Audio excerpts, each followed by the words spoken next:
Azərbaycan Milli Konservatoriyasında Respublika və Beynəlxalq Müsabiqələr laureatı Nuranə Salamovanın solo konserti keçirilib. Musiqili proqramda gənc pianoçunun ifasında Azərbaycan və dünya klassiklərinin əsərləri səsləndirilib. Xalqın milli mədəni irsini yaşatan və inkişaf etdirən gənclər həmişə diqqət mərkəzindədir. Musiqi mədəniyyətinin işıqlı gələcəyinin təminatçısı olan azyaşlıların istedad və bacarıqlarının üzə çıxarılması istiqamətində də bir çox layihələr həyata keçirilir. Azərbaycan Milli Konservatoriyasında Respublika və Beynəlxalq çıxarılması istiqamətində də bir çox layihələr həyata keçirilir. Azərbaycan Milli Konservatoriyasında Respublika və Beynəlxalq müsabiqələr laureatı Nuranə Salamovanın solo konserti də gənclərə göstərilən etimadın nəticəsidir. Və hər bir uşağın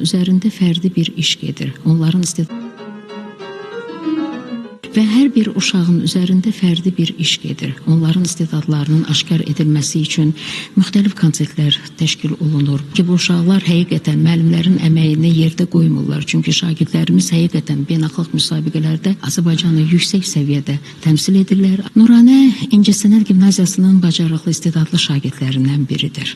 Təhsil aldığı müddətdə bir çox müsabiqələrdə, beynəlxalq, respublika müsabiqələrində iştirak etmiş və birincilik qazanmışdı. Konsertdə Nuranə Salamova Azərbaycan və dünya klassiklərinin əsərlərini ifa etdi. Mən Johann Sebastian Bach'dan, yaxşı temperasiyalı klavirdən, Ludwig van Beethoven sonata nömrə 16, Frédéric Chopin ballada və etüd, Maurice Ravel 16, Frédéric Chopin ballada və etüd, Maurice Ravel su oyunu və Pike Axundova qış gecəsi və takata ifa elədim. Mən uşaq vaxtından ən sevdiyim alət pianodur. Yəni 6 yaşımdan mən bu sənətlə məşğul oluram.